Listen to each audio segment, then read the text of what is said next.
Es un privilegio poder estar aquí con vosotros y poder compartir algo de la palabra del Señor. Vamos al Señor en oración. Señor y Padre, te damos gracias por tu amor para con nosotros. Gracias, Padre, por el privilegio que tú nos das de reunirnos en tu casa, de poder alabarte, de poder estudiar tu palabra y también, Señor, de poder poner delante de ti peticiones que hay en nuestro corazón. Te pido, Señor, que tú guíes mis labios, que lo que salga de ellos sea de edificación y de bendición para los hermanos y que no se aparte en ningún momento de la sana palabra. Gracias te damos por todo esto en el nombre de Cristo. Amén. A ver, manos en alto, y no somos pentecostales. En alto. ¿Qué tienes en tus manos? Vale, no quiero que me contestéis. ¿Qué tienes en tus manos? Nada, no podéis bajar las manos. En Éxodo, vamos a Éxodo 3. No pedí que leyéramos este pasaje. Lo voy a leer yo. Éxodo 3, del 19 al capítulo 4, versículo 5. Éxodo 3, 19 al 4, 5. Dice: mas yo sé que el rey de Egipto no os dejará ir, sino por mano fuerte. Pero yo extenderé mi mano y heriré a Egipto con todas mis maravillas que haré en él, y entonces os dejará ir. Y yo daré a este pueblo gracia en los ojos de los egipcios, para que cuando salgáis no vayáis con las manos vacías, sino que pedirá cada mujer a su vecina y a su huéspeda alhajas de plata, alhajas de oro y vestidos, los cuales pondréis sobre vuestros hijos y vuestras hijas, y despojaréis a Egipto. Entonces Moisés respondió diciendo: he aquí que ellos no me creerán, ni oirán mi voz, porque dirán: ¿no te ha aparecido Jehová? Y Jehová dijo: ¿qué es eso que tienes en tu mano? Y él respondió: una vara. Él le dijo: échala en tierra. Y él la echó en tierra y se hizo una culebra, y Moisés huía de ella. Entonces dijo Jehová a Moisés: extiende tu mano y tómala por la cola. Y él extendió su mano y la tomó, y se volvió vara en su mano. Por esto creerán que se te ha aparecido Jehová, el Dios de tus padres, el Dios de Abraham, Dios de Isaac y Dios de Jacob. Miraos las manos. ¿Qué es eso que tienes en tu mano? Al igual que en ese día en el monte Horeb, en que Dios le hizo esta pregunta a Moisés, hoy nos hace la misma pregunta a cada uno de nosotros. ¿Qué es eso que tienes en tus manos? En nuestras manos tenemos frecuentemente poderosos elementos para hacer el bien y, por desgracia, muchas veces ni los usamos. A veces es un talento natural, como la voz. Otras veces es una destreza para tocar instrumentos. En la mayoría de los casos, lo que tenemos es una habilidad para nuestro trabajo. Hay quien sabe coser, hay quien cocina muy bien, hay quien sabe limpiar muy bien, hay quien cuida de personas con una destreza, con una habilidad que otros no pueden hacerlo. Incluso a veces puede ser simplemente una personalidad amigable. ¿Por qué no lo usamos? Quizá la mayoría de las veces podríamos decir: bueno, es que es por timidez o es por vergüenza. Pensamos: ¿y si me pongo a tocar el piano y toco mal? ¿Y si me equivoco? ¿Y si voy a cantar y me sale un gallo? Espero que nunca llegue a ser por soberbia o por orgullo. Yo es que sé hacer esto mejor que nadie y ¿para qué? Dios quiere que esos talentos y esas habilidades que Él nos ha dado los pongamos a sus pies y los usemos para su honra y gloria. Vamos a ver en esta noche algunos ejemplos en la palabra de Dios de personas que tuvieron en su mano algo y lo usaron precisamente para eso, para la gloria de Dios. El primero, ¿quién? Moisés. En Éxodo 3 y 4 tenemos el pasaje del llamamiento de Moisés y de todas las trabas que él puso a Dios antes de rendirse a su voluntad. Llegó incluso a decirle, con otras palabras, tú te has equivocado, manda a quien tengas que mandar, pero a mí no, manda a otro. Después de su ida de Egipto, Moisés fue a la tierra de Madián, donde conoció a la que sería su esposa y donde rehizo su vida. Tras 40 años viviendo en palacio, pasó de ser el hijo de la hija de Faraón a ser un proscrito huido de la justicia egipcia. Y en Madián se convirtió en pastor de ovejas, trabajando para su suegro. Y es aproximadamente 40 años después de su ida de Egipto que Moisés tiene este encuentro personal con Dios. ¿Sabéis cuántos años tenía Moisés cuando conoció a Dios personalmente? 80 años. 79. Seguro que su madre, cuando le cuidaba o le criaba como una nodriza, le hablaba de Jehová.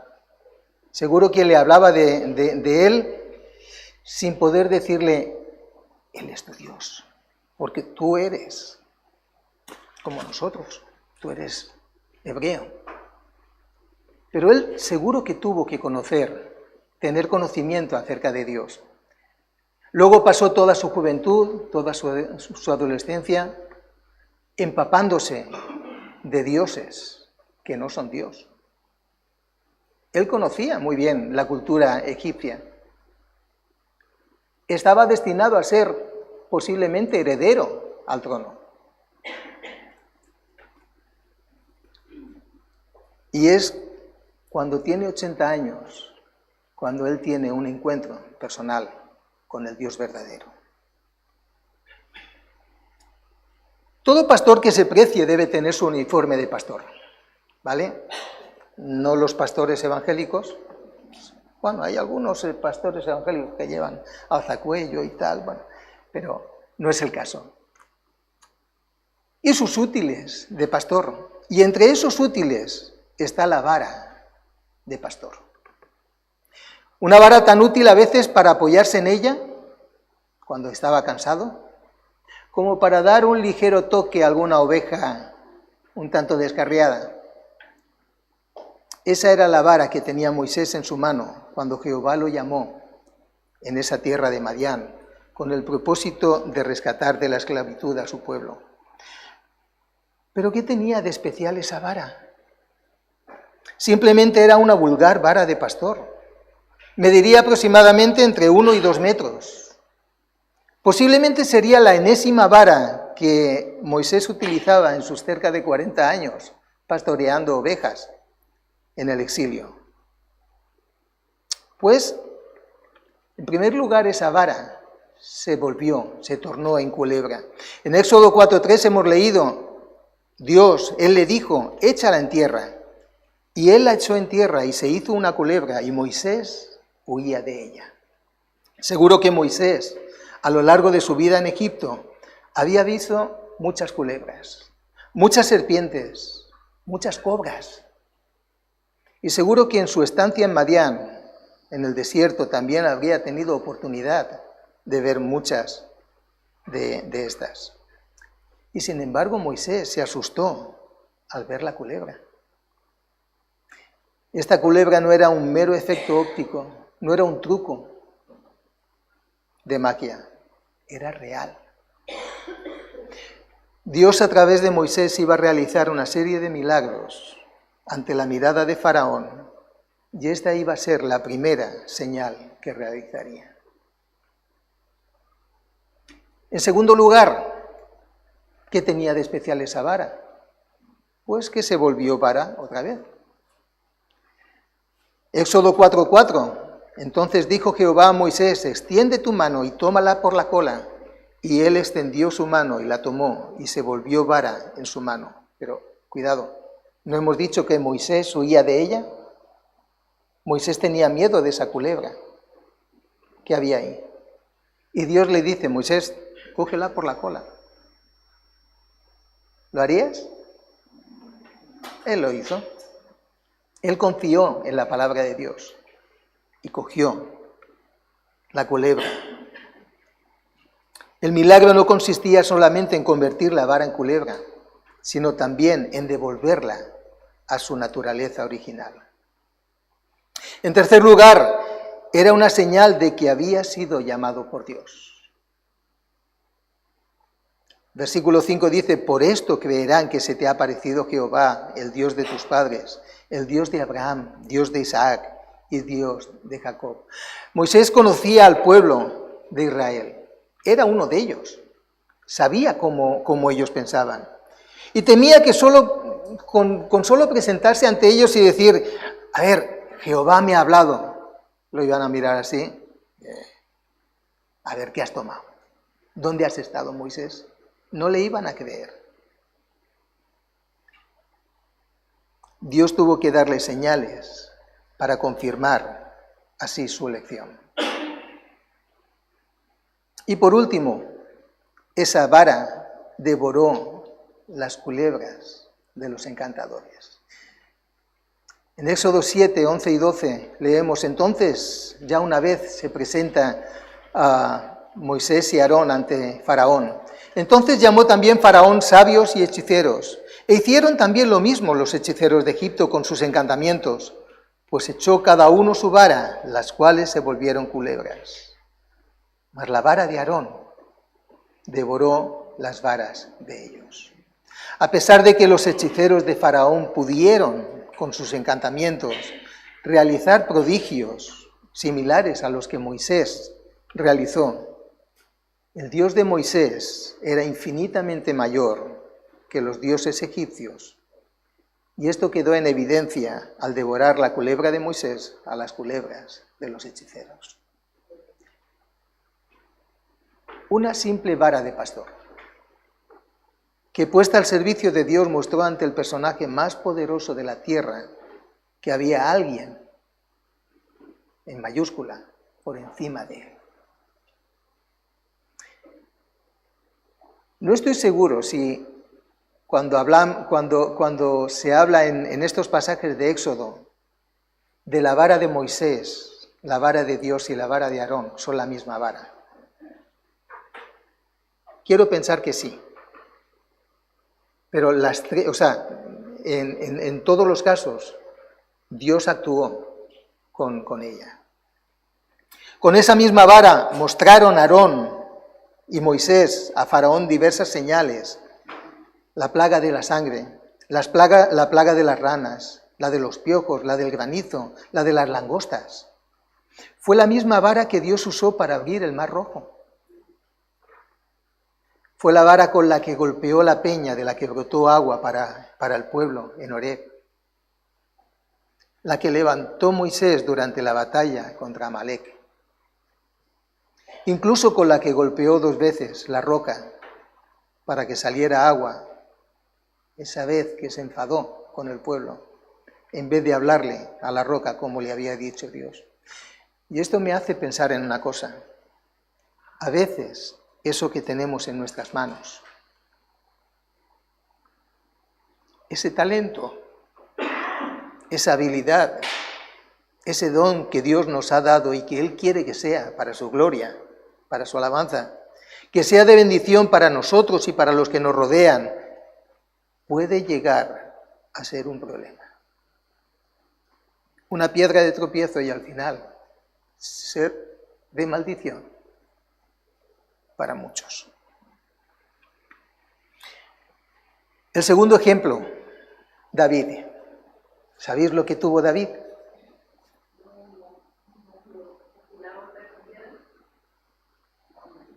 A ver, decidme. Vale, iba a hacer así. Tuvo una onda, pero no era una moto.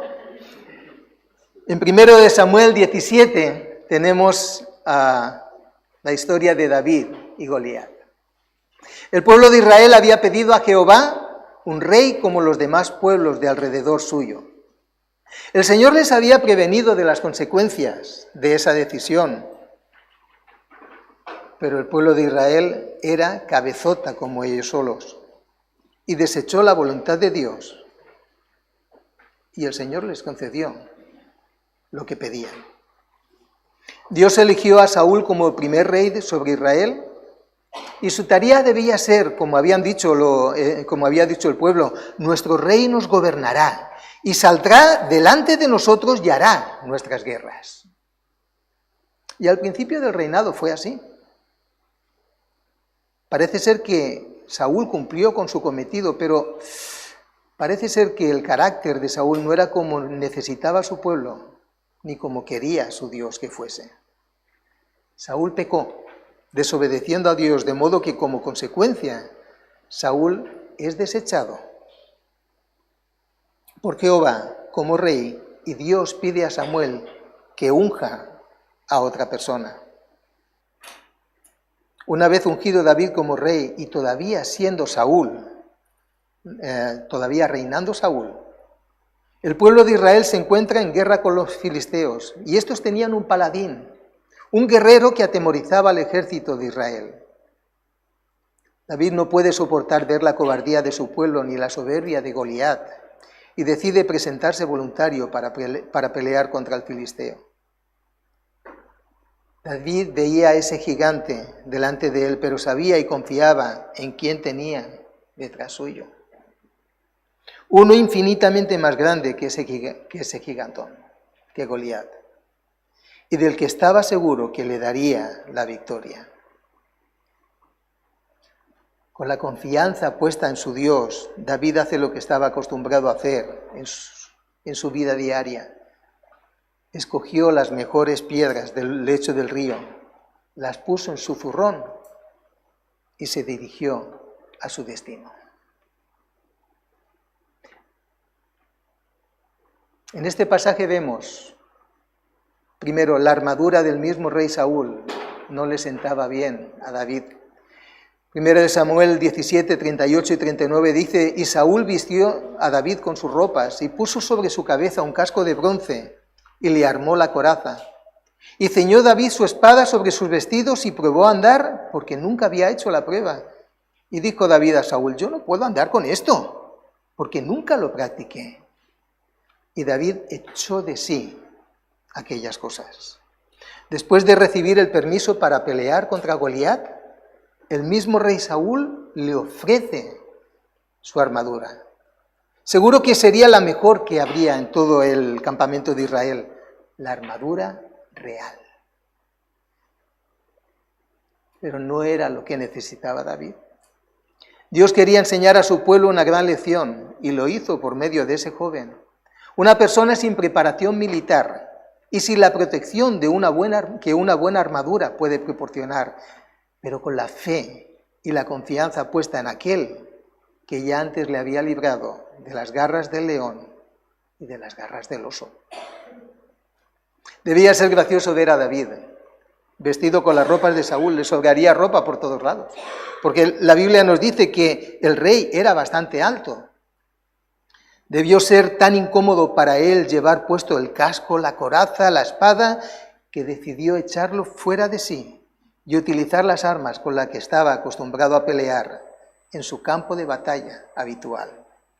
Su cayado, 5 piedras lisas del arroyo, su zurrón, su honda y sobre todo su confianza en Dios.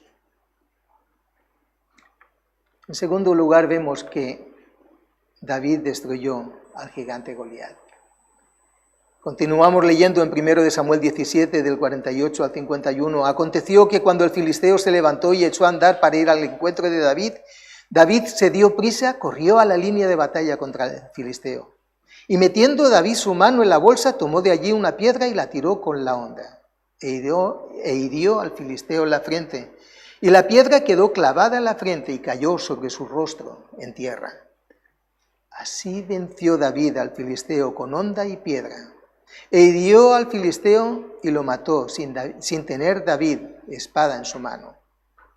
Entonces corrió David, se puso sobre el filisteo, y tomando la espada de él y sacándola de su vaina, lo acabó de matar y le cortó la cabeza, y le cortó con ella la cabeza.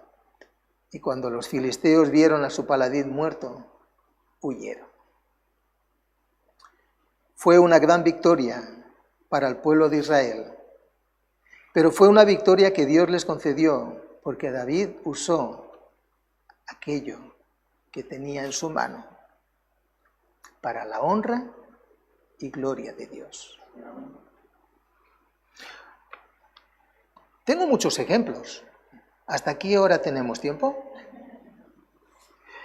Tercer lugar, una criada, una esclava judía, tuvo su voz. En 2 de Reyes 5, versículos del 1 al 19, tenemos la historia de Naamán. El pueblo de Israel tenía un enemigo habitual, vecino suyo, que era el pueblo de Siria. Y hoy en día estamos viendo cómo Israel está teniendo que atacar a las tropas en Siria también. Bandas de esta nación habían entrado en Israel, habían hecho prisioneros que luego eran vendidos como esclavos. Y este era el caso de esta joven criada del general del ejército sirio, de Naamán. Ella, lejos de su tierra, lejos de los suyos, pero no de su Dios, habla a su señora del poder de Jehová, el cual puede sanar toda dolencia. Esa joven criada, esa joven esclava, usó lo que tenía a mano, su fe en su Dios y su palabra. En primer lugar, dio mensaje a la esposa de Amán. 2 de Reyes 5:3 dice, esta dijo a su señora, si rogase mi señor al profeta que está en Samaria, él lo sanaría de su lepra. ¿Qué habríamos hecho nosotros si estuviésemos en sus sandalias? Bueno, no sé si llevaba sandalias, era esclava. Si hubiéramos estado en su lugar. Mi amo está con lepra, o bueno, pues que la pase. Eso es un castigo de Dios. Que se apañe él.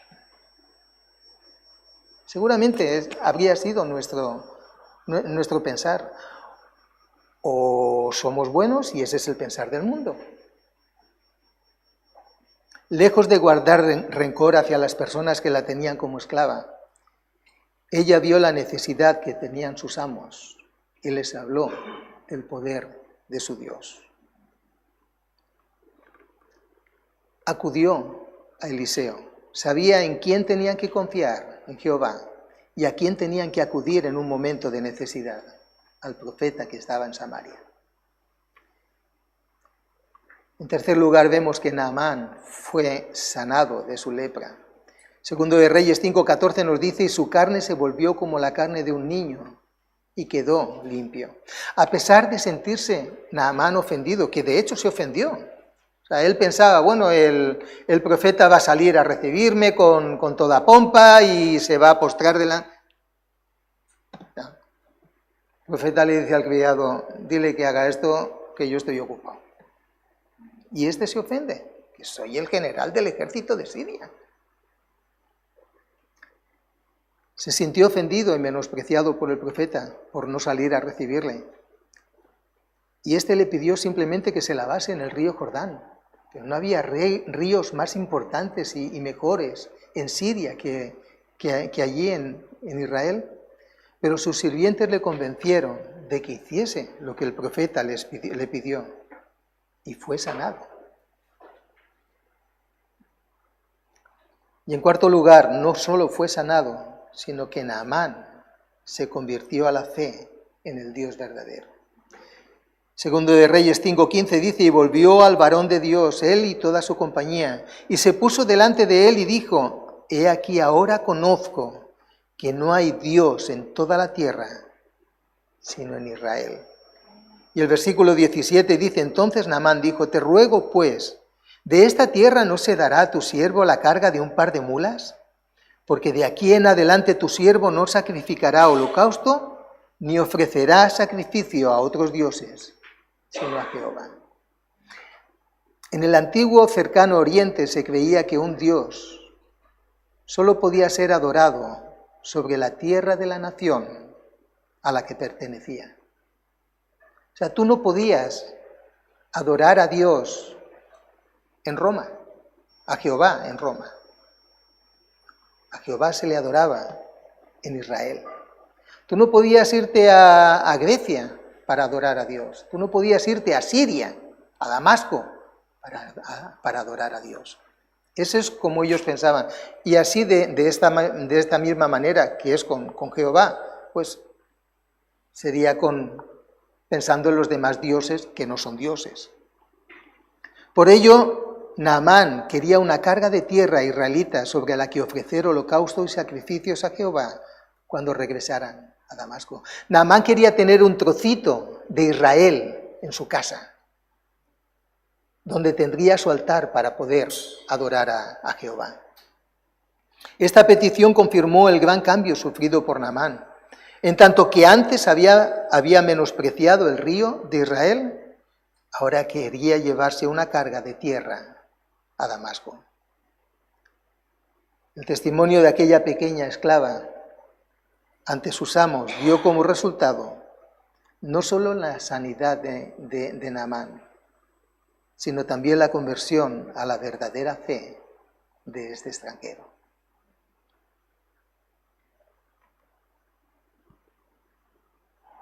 ¿Conocéis la historia de ese niño que tuvo su almuerzo? Mateo, bueno, en los cuatro evangelios tenemos la historia. Después de la muerte de Juan el Bautista, Jesús quería apartarse a un lugar desierto y alejado, quizá para descansar, para meditar en todo lo que estaba sucediendo alrededor suyo. Pero nos dice la Biblia que le era imposible deshacerse de la gente que le seguía. Siempre llegaban allá donde él fuese, sin importarles la distancia, el calor y la hora que fuera. Y muchas veces incluso llegaban antes que él. Si Jesús estaba allí, ellos querían saber qué predicaba, qué palabras tenía para ellos. Y es en esta situación que Jesús, viendo las multitudes que le seguían, tuvo compasión de ellos, porque eran como ovejas que no tenían pastor, y comenzó a enseñarles muchas cosas. Jesús se ocupó de ellos en el ámbito espiritual, enseñándoles, y en el ámbito físico, sanando a los que estaban enfermos. Pero el día iba avanzando. Llegaba la noche y la gente necesitaba reponer fuerzas.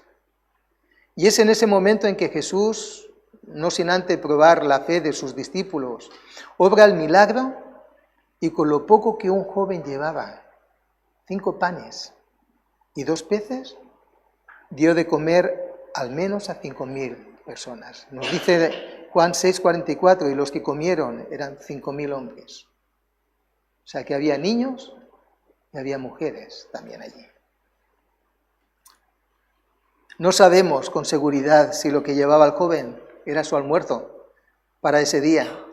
Si fue así, debió estar tan absorto, escuchando, empapándose de la enseñanza del Señor, que se olvidó de comer. ¿Os ha pasado alguna vez? Estar tan liados con el trabajo que son las 4 de la tarde, no he comido y bueno, ya no tengo hambre. Bueno, posiblemente eso le pasó a este joven. O quizás su madre le había enviado a comprar algo para la comida en ese día y el joven se había despistado al ver que la gente seguía a Jesús. Fue tras de ellos, se vio con aquella multitud y era de noche y no había llegado a casa con la comida. Así es que seguro que cuando llegara a casa tendría que dar algunas explicaciones a su madre. En todo caso, ese joven estaba, como se suele decir, en el lugar adecuado y en el momento preciso. Este joven lo dio al maestro. Jesús tomó esos panes y esos peces que el niño le dio y con eso alimentó a esas 5.000 personas. Él no dudó en entregar al Señor todo cuanto tenía, poca cosa al parecer, pero en las manos del Maestro fue más que suficiente para hacer ese milagro tan grande.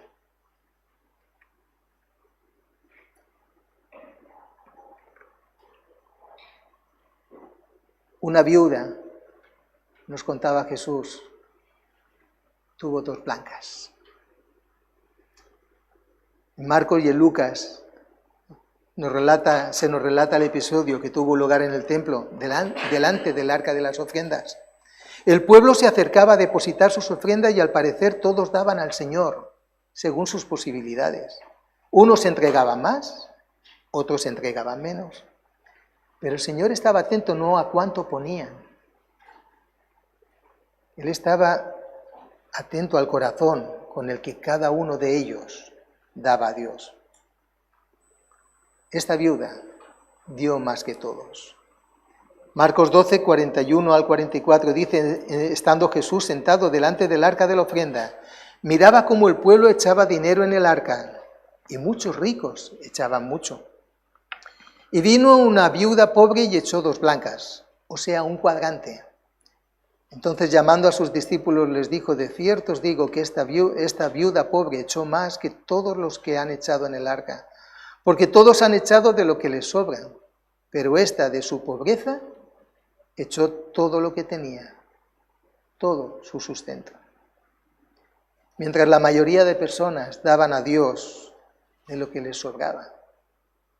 Aunque llegase a ser cantidades relativamente importantes, esta mujer viuda dio al Señor poco, 2 blancas, en griego 2 leptas, la moneda más pequeña, suficiente solo para comprar una modesta comida para ese día. Monedas tan pequeñas que posiblemente no harían casi ruido al caer en el cajón, en el arca de las ofrendas.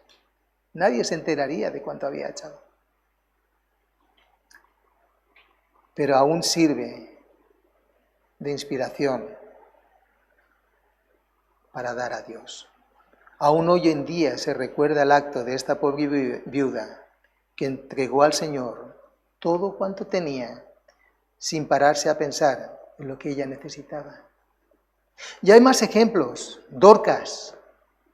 Dorcas tuvo un equipo de costura.